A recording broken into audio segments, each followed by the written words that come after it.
Welcome to Our Town, a 30-minute podcast brought to you by Best Bark Communications, a small but fierce client-centered marketing company powered by decades of experience and well-established business networks.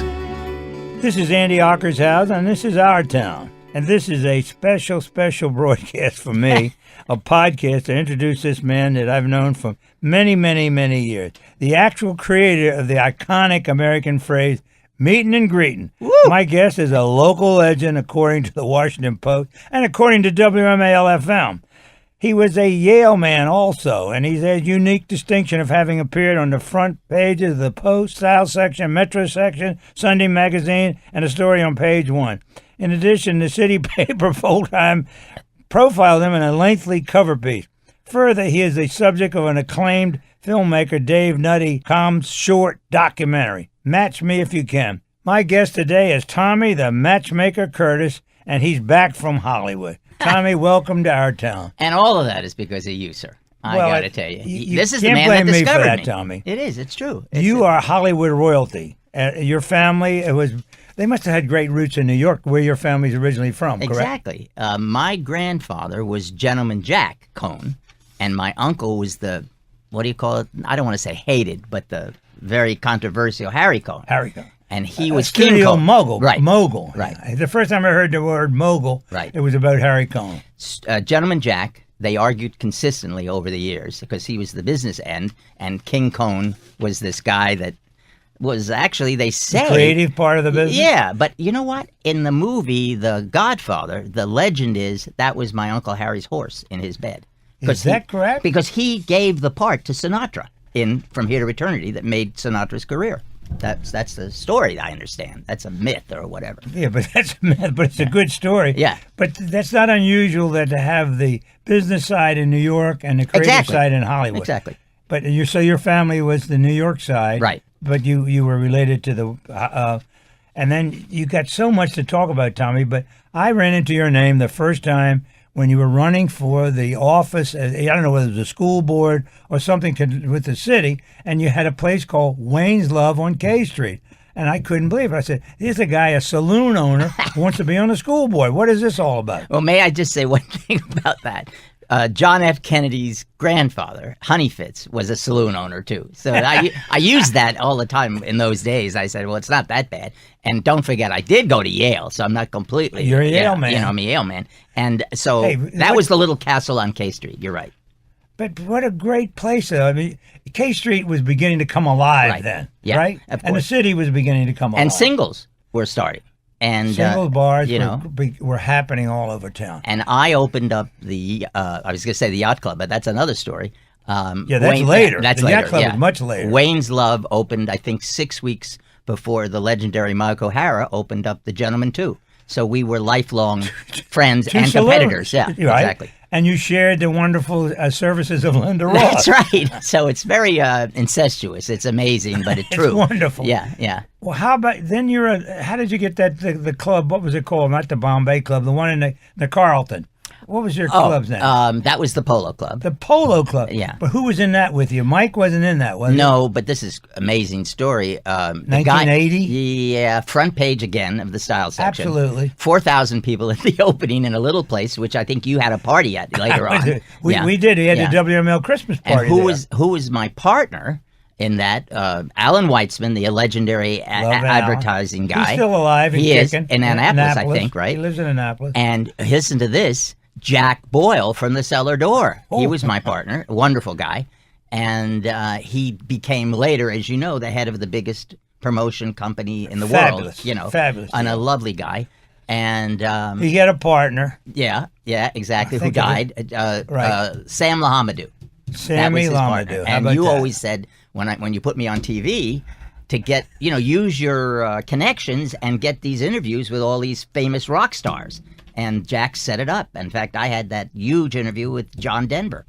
You started it with so many people, Tommy. I mean, it all comes back to me as we talk that what was happening in town, in the city, in our town, it was beginning to come alive to realize there was so much to it. It used to be the center of the city was F Street. You guys moved it to K Street in Georgetown, you and Tom. That's right.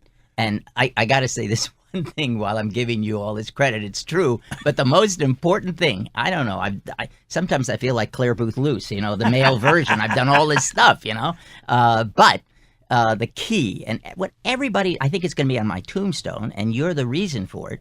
I created that term, which you mentioned in the intro, meetin and greetin. Meetin and greetin, absolutely. And I gotta tell this story because no matter where I go, a person will say at Safeway, they won't even say the yacht club. They'll say, "Hey, meetin and greetin." That'll live forever. Yeah, and it's a national term. Everybody uses it now.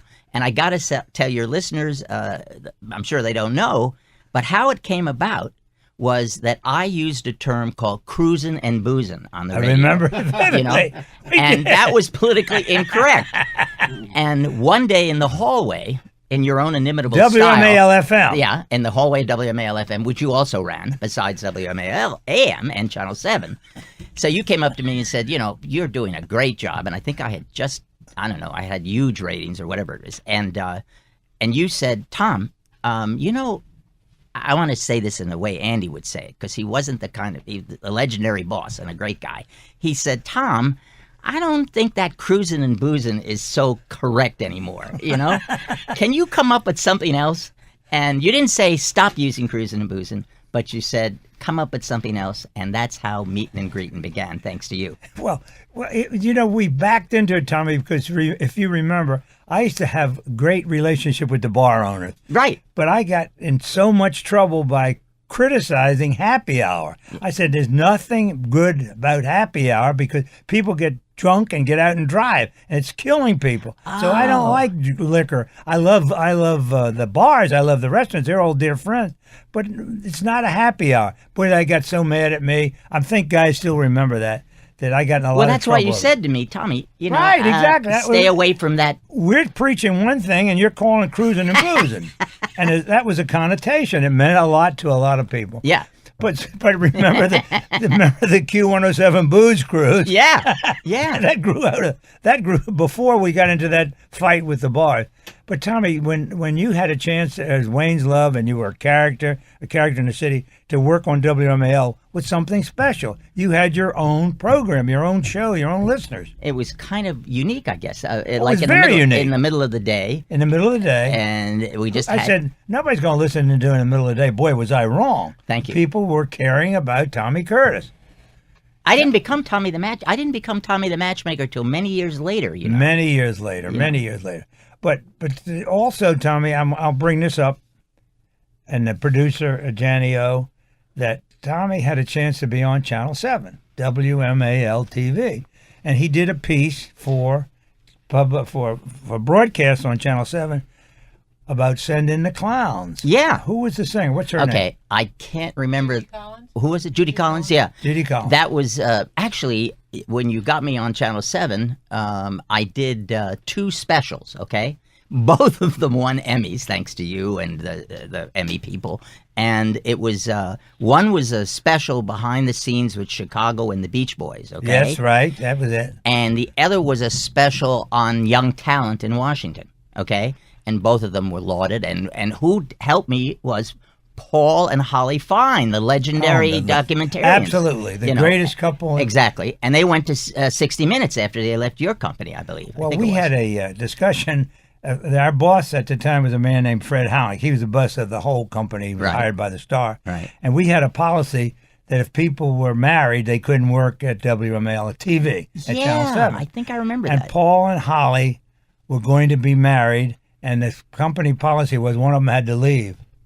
So I ain't sure this policy makes sense to me. So I went to Fred Howick and I said, Fred, we have a great policy, but we're going to break up one of the greatest teams in all of television and documentaries, they have won everything. I said, we got to rethink this policy. He said, I think you're right. Yeah. We're going to change that policy if they're already here. That was the difference. We wouldn't hire them if they were married, but if they were here, let them be married. Oh, what a wonderful thing you did. Interesting. I looked into it. But I want to tell you, on those specials, this is how life goes on. The associate producer on those specials, and my kind of assistant. Who do you think it was? Kathleen Cunningham, who became Kathleen Matthews. And she, and the funny, I don't know if it's a funny story, but as you know from all the publicity about what I did several months ago, I endorsed Jamie Raskin over my old friend Kathy Cunningham, and I felt a little guilty about it. That is great. But that made a lot of publicity, I must say, about my endorsement of Jamie Raskin, and he's going to win. You're still a big name with a certain section of Montgomery County, and you know that, and I saw it with my own eye. You got into the entertainment business with the yacht club, and it was people from Montgomery County. Very few Washingtonians came there, but Montgomery County owned in it. Northern Virginia, because it was right around the Beltway. They came a quite lot a bit. From Northern Virginia. It was amazing. It was an adult bar. Over 35. And it was nobody had ever opened anything like that. And they told me that a jacket and tie place wouldn't work. And 18 years later, it worked. Well, we're going to come back and talk about it. We're going to take a break here, Tommy. But that's so true, because that was an adult place, and there's nothing like that existing now. This is Our Town, Andy Ockershausen, and Tommy the Matchmaker Curtis.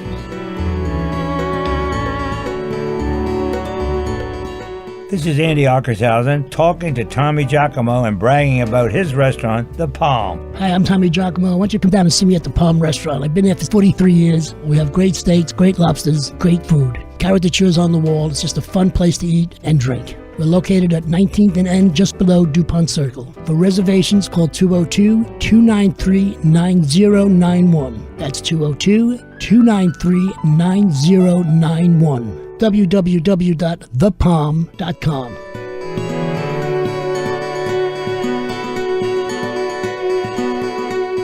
Tommy Curtis is our guest on Our Town, and the Matchmaker is something else. But he's a lifelong resident here of the metropolitan area, particularly in Bethesda. He was on WMALFM, but because he had talent. But the real talent when he opened that yacht club was, and it fit the profile of WMAL to a T. One of the things, Tommy, that we ran up against as a radio station was that your audience is old. They are not the audience that we're after. They weren't, the 18 to 35-year-olds that spend a lot of money. We only want the young people. If that's what we're buying, we're not buying the old people. But we took the position that WMAL was 35 plus. We took the position that a club such as the Yacht Club would appeal to people, and we endorsed it, and you made it happen. Tommy, we always just sell our product as an adult. Adults have a lot of money. They spend money. So many people don't know that. But it was a fact. It meshed so beautifully, and that's why I'm so glad the Yacht Club came along. It's interesting you should say that, because I did, a couple of years ago, I did an appearance at the Mercedes-Benz place in Bethesda. And of course that's the audience they wanted, 35 Absolutely. plus. People with money. Yeah, exactly. And I have appeared at Safeway supermarkets. I've appeared at Barnes and Nobles, another place that likes 35 and over. Right. And it's so true. And yet the movies I've been involved in through my brother and all these wonderful people around here were horror movies that went for the 16 to, I guess, 30 market at the latest, at the highest People level. with no money. Yeah. But now what's happening, and it's so crazy, when I first made Hell Night with Linda Blair, okay, she was it was after The Exorcist, right? Actually, I made it with my brother, who's the genius of making these low-budget films, and a whole bunch of wealthy Washingtonians who saw the like Ziggy Was Mel Shellac. Estrin in that deal? No, Mel Estrin wasn't. But Sidney Teplin was. that name. The late Sidney Teplin, of course. Sandy, his wonderful wife. Judson Gould. You knew Shane Gould because Mr. Gould represented Jack Kent Cooke, and Judd Gould, his son, was involved. They were involved in the movie. Yeah, in the movie, backing Jerry Lear, the great lawyer. So many of the top people, and now. This is crazy. Hollywood is again interested in remaking Hell Night. That's why I was in Hollywood. Yeah. That's great. Listen to this. It is now appearing on Halloween night in lots of, marathon horror movie marathons. And who likes this movie so much? Quentin Tarantino adores Hell Night.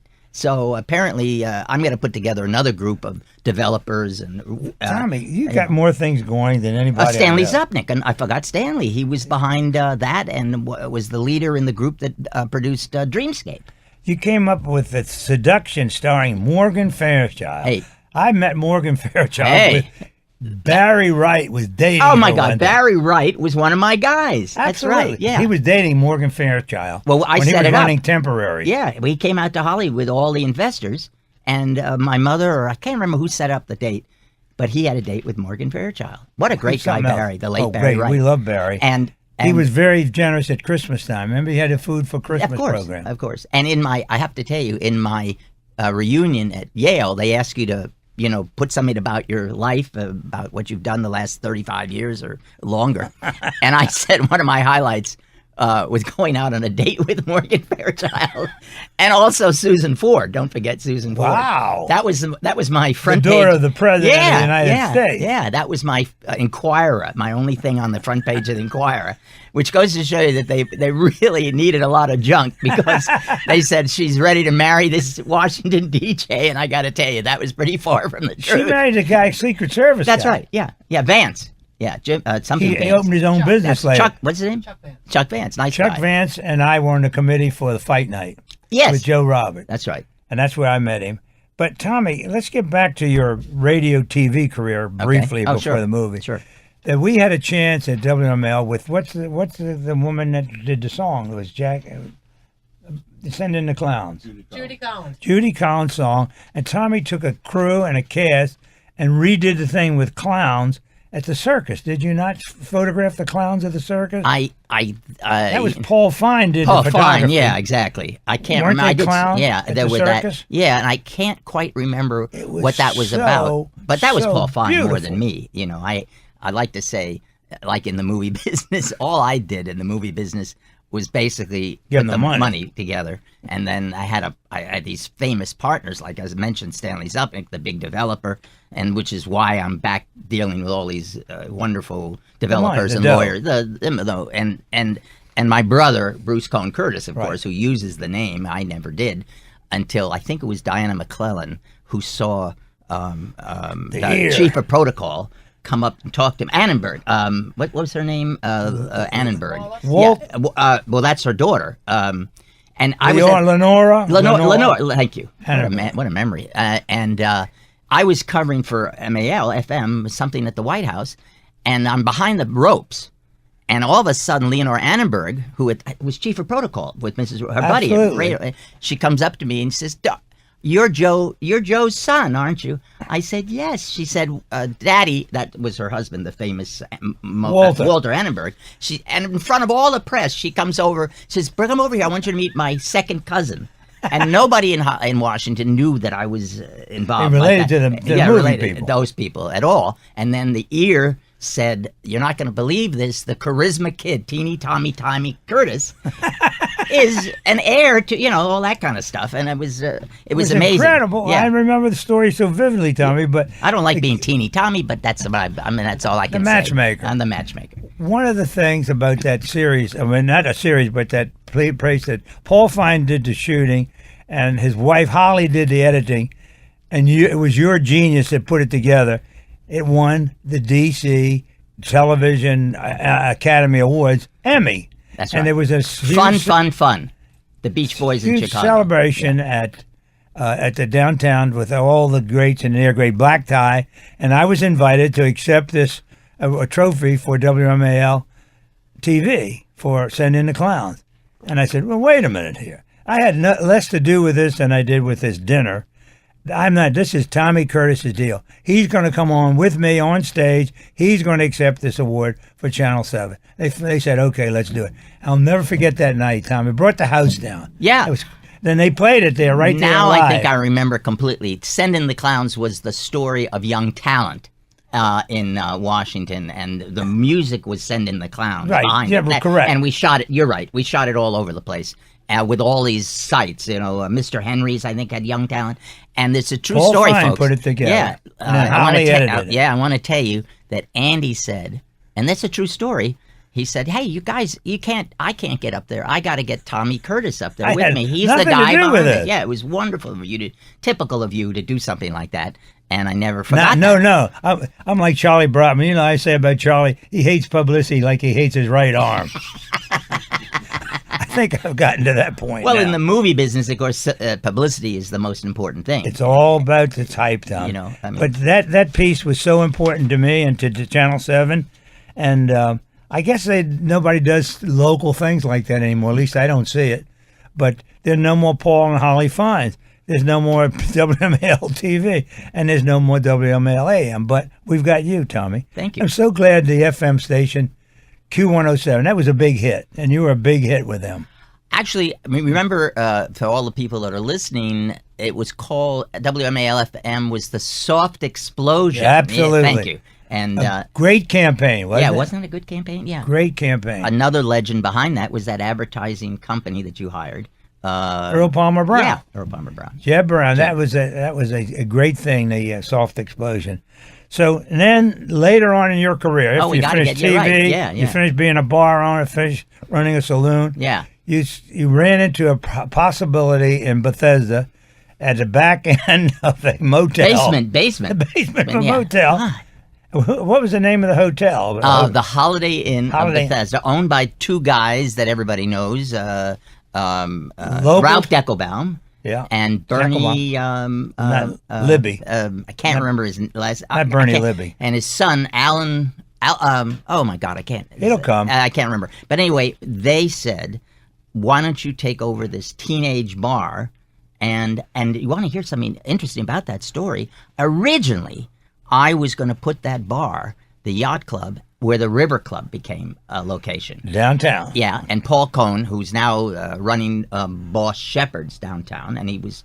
Paul had all kinds of places. Yeah, and you'll probably have him on your show soon. But I was going to say, so I sold the rights to that location, the lease rights, to Paul, and they opened up the River Club. And I just took the money and ran. And I ran into a wonderful guy, my former partner at a bar in Bethesda, which had no nightlife at all, and Peter Yeskel. And Peter said, "You got an idea for a bar?" And I said, "Yeah, I want to open up a bar for people over 35 and make it jacket and tie in Bethesda." Adults, thanks. And the next thing I know, right then and there, he said, "Yeah, let's do it." And that became one of the best investments, as he has told me, he ever made in his life. Well, I can believe that. And So the space was available. Yeah, they needed it was something closed. to go in It was there. closed. And my longtime partner and friend, who I think you've met over the years, Frank Polar. I know Frank. Yeah, and he, what do you call it? And of course, he was a very dear friend of Mike O'Hara, who you've had on your show. He designed it, put the bar in and changed it all around. And that became the Yacht Club of Bethesda. And within 3 weeks, that place had a line. And when Never stopped having a line. Never had it. And 18 years later, it still had a line, and it was called the most with the Clyde's, the Yacht Club, and some other place were the top 3 places for women to go to who enjoyed it. Well, it certainly was Bethesda. My recollection, it was the queens of Montgomery County were there all the time. All the time. And I have to tell you, Andy, this is so crazy. About 9 years later, once a month, I'll get a call from some guy who owns an office building, a developer who's opening up a hotel, and they'll say, "Would you like to put a yacht club in there because it's immediate success?" And I have to say, I don't want to be at the front door every night for the next 10 years, like Tommy, I was for 18 years. You made the club. Without you, there would be no yacht club. You're being at the door. That's what made the club. Well, it was a show, wasn't it? It was a show. I did the radio show You there. put people together. It was a matchmaker. Yeah, I mean, yeah. It was a great, great club, as I recall, for adults. I couldn't do it because I was a married man. To a very beautiful lady, I must say. Absolutely. With a great personality. And so it became the mecca of that upscale jacket and tie crowd. Adult club. Yeah, and that's why. And it's so crazy. I can't believe nobody has ever, since that time, even tried to open a club like that. Because there's no Tommy Curtis. And it might be that. And I don't know. It could be that.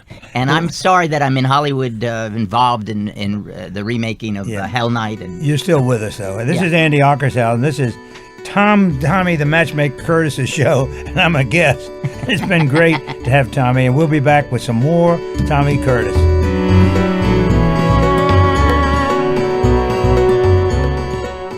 Hi, Tony Sybil here to tell everybody about our newest restaurant over off New York Avenue. It's called Ivy City Smokehouse, 1356 Oakey Street Northeast, right next to the Heck Company warehouse. It is terrific, and we have the only seafood smoker in the District of Columbia. So when you go to your grocery stores or your delis, ask for Ivy City products. 202-529-3300 or ivycitysmokehouse.com. Our Town with Andy Ockershausen. I'm talking with the Matchmaker, Tommy Curtis, and we're talking about the very, very famous couples club, I called it, for adults, called the Yacht Club. Tommy was the skipper of the Yacht Club, but there was no Yacht Club without Tommy Curtis. And there was no water in Bethesda. And everybody, right. No lake, no rivers. Is this the Yacht Club? Yes. Do you have boat slips? No, we don't. Did that actually happen? Yeah, a few times, yeah.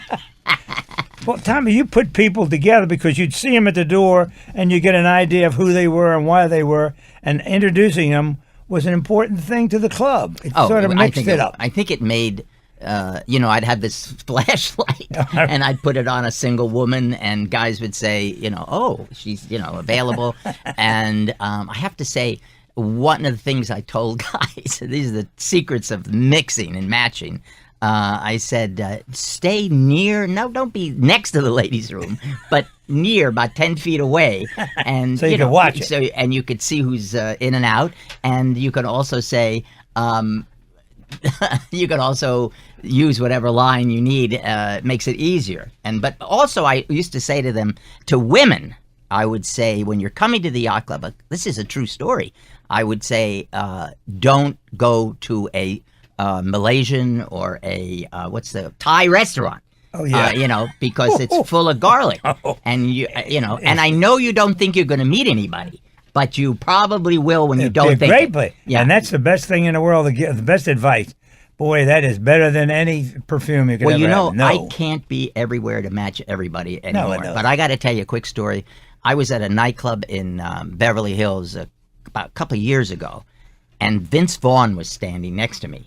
And there was this very attractive, tall, gorgeous girl over to my right. And I couldn't help myself. And I do, become Tommy the Matchmaker wherever I am. I don't know how it happens. And I told her, don't you want to meet that guy? And she said, yeah. I said, well, that's easy. Come over here. And I tapped him on the shoulder. I said, Vince, say hello to Charlotte, whoever it was. Boom. They went off dancing together. So anybody is susceptible to, you're a people guy, Tommy. Hey, by the way, Andy, you got it. Did you see this? Listeners, you can't see this, can you? I used to say this through the looking glass all the time. This is the TTM, which is my new project. It has been test marketed. It's called the Talk to Me pin, and it allows a single person in a supermarket or a library, kids in class, and this is the breaker of the ice. And if the girl is wearing that, you TTM, can feel free to talk to her. Yes. To approach her. Yes. That is a great idea. And it's people great love for men, it, too. And men. And so, you know where I got that from? I got it from the Yale University Secret Societies. It's sort of like, this is a secret society for singles. And it's not that big. And it's small. That's true. So couples wouldn't recognize it. But if you're a single, you will know about the Talk to Me pin. And it's kind of cool. It may be like the handkerchief out of the back pocket. Yes, that's right. It's a signal. But women didn't like the handkerchief idea because it was too big. I know. They like this because we've test marketed, and we're going to change this from Talk gold. to Me pin for singles. Yeah, that's How it. about that? And we're going to change it from gold to silver. I don't know how you can do it, Tommy. It's so great, all the things you have done and all the kind of people you put together. And 189, I think it was, at last count. 189 marriages out of the 17 years. But please don't ask me about divorces. That's 10 a year. Don't ask me about divorces. Oh, yeah. That's bad publicity. No divorces. For me. Okay. And the space is still empty down the street here? Isn't that crazy? I kind of was happy to kind of move along back to the movie business and back to the Talk to Me pin and all this kind of thing. Back to showbiz. Back to showbiz, yeah, exactly. And now Actually, we're working with on one project, especially mine. This is going to be the biggest news in cinema for the last year or two, if it works, or if we make a deal. And it's the first person I went to was Bob Johnson at RLJ Entertainment. Yeah, I know Bob. And so they're thinking about it, and it's about actually through my family's estate that we get the rights to this project. Wow. Is that amazing? And my mother had kept it suppressed. And my uncle didn't want to do it, and I wish I could say, but it's about a major, major, major personality that nobody knows this stuff, and it's a great kind Is of it a book? screenplay. Is it that your family owns? Yeah, well, yeah, show?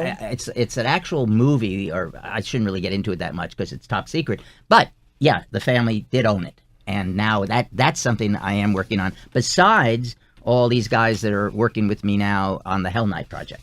Tommy, you just are so involved in so many things. You reminded me about, I'm thinking about the Yacht Club, when I joined Channel 50. Oh, I remember that, yeah. Somebody gave me a party. No, it was Home Team Sports, as a matter of fact. They gave me a party to welcome me back to Bethesda at the Yacht Club.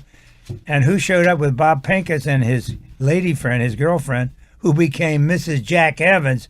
And they had triplets, and she died, you know. I didn't know that. That was Pincus's girlfriend. Absolutely. Well, Bobby Pincus was very close to my partner in Dreamscape and Fear City. Those That is two correct. Stanley Zupnik, a great developer and a wonderful guy. He got his own airplane, too. That's what I love. I've been in that plane with him. It's Stanley's it's something a else. small plane, but I mean, it's a two-engine. You got you right. That's Yeah, right, yeah. twin-engine airplane. And he's, he's very involved. Great, with I me, love Stanley. and a He very was something creative else. guy. Oh, yeah. He was very big in downtown Washington. I know that. Well, Tommy, so you got so much on your plate. How are you going to find time? You got to take time to do these things. They're so important. It's Staying active. Thank you. It's amazing that the juices are still flowing. You know, it's crazy. It's the way it is, Tommy. And I love it. And on top of all that, all my friends in the bar business want me to go back and do the bar and restaurant report, which was sort of That was great. You know, They were sipping and I did dipping. it for Tony Sibelman. I endorsed his 4 places. It's kind of like an infomercial, but done in 60 seconds. Tommy, I lived through that with you. Yeah, that's it was right. very well and it done. And it was co-sponsored by a non-alcoholic beer company, which you were always in favor of. What was that beer? You had him on TV, yes, too. Yes, that's right. And the beer commercial? Gosh. Danny, what was the beer commercial? It We used to was see it. Tommy at the bar. How could I forget? And Tony, your dear friend was on it. The guy who owns the great place on K Street, the Power Place on the Steakhouse on K Street, the most famous original one. His brother runs it now. Not the Palm. The steakhouse. the one on K Prime Street, Rib. Prime Rib, of course. Oh, the I did Prime, one yeah. for him. Yeah, one Yeah. of the brothers died. That's right. And then they opened up. That was But Nick. let me tell you, since Nick Yeah. died, the place has not been the same. Really? I say that, and that's Okay. the way I feel. His I brother- was never a regular, but he was the prime rib to me. Exactly. And he did that bar and restaurant report with me. We did it with Tony. We did it Oh, with I him. did it right. You did it all and over. how do you like this? I cannot remember the name of the non-alcohol. Now there's several non-alcoholic beers. O'Doul. Oh, it wasn't O'Doul's. He it had was his a, own no, it was beer. a German beer. Lowenbrau It or was a something German, like that. Yeah, right. It was German He had beer. his own beer. He did his commercial. Hi, What have you missed, can't Tommy? remember. I'm trying to remember the commercial, and I might remember the beer. Janice and I used this words of a lady in her 90s in Cleveland, Ohio, and she had a watchword for us. She said, "Get up, get dressed, and get out." That's the secret of life. I think- she's in her 90s. I think you're right. Gotta get out, Tommy. I'm trying, but I was just thinking when you were talking, I was saying, my God, those parts of my life and all those wonderful stories written by all. You were mentioning off the air, Frank Rich wrote a whole thing on Absolutely, me. from And the- now he's like the head of one of the top New York Times, Yeah, one great of grammar critic. the- yeah. I knew him when he was a kid. His old man used Oh. to bring him to the stadium for football, and he'd bring this little kid in the booth with him in Marion's box. And remember Stu Long that ran? Sure, another bar owner, but he's a lawyer, Absolutely. right? Yeah. A great guy.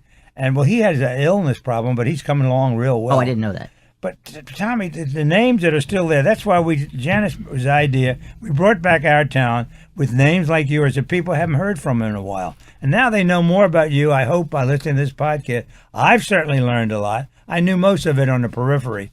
But Well, here you in were all part this of it, Hollywood most of it. Well, I was a part of the You're the middle reason part. for my success, I got to tell you. When you saw me and said that guy might be something, that happened. Well, when you had Wayne's Love, it Yeah. sold it for me. And I always thank But you the for that. city's changed dramatically, Tommy. The millennials have taken over Washington. You know that. If you drive around here, it's unbelievable. Yet they brought back on FM. They brought back Jack, and he's older kind of guy. Right. You know, I saw him. He looks great. But listen, Jack's still alive. I call him Rich Man. He makes a lot of money. But Tommy, so did you. But it's been all about fun because I know the yacht club was not a gold mine, but it was a great thing for our town. And it's a great thing to have you back, Tommy. Good luck in your motion picture business. thank you. If we can give you any publicity, we're here to do it. Thank you very much. I enjoyed being with you in our little reunion here. Listen, we've gotten such a great response, believe me, from the public for what we're doing. If you like what you hear on our town, give us a review or on iTunes. It's easy to do. We also want to thank John Kelly of the Washington Post for a great article. I don't know whether you noticed it yesterday. Everybody saw that. Come on. Everybody in my, the 35 plus reads John Kelly. Have to read the paper. Which is so great for me because they're all going to be listening to me and you today. Well, one of the things we found out, Tommy, with some research is that young people still want to know about the past.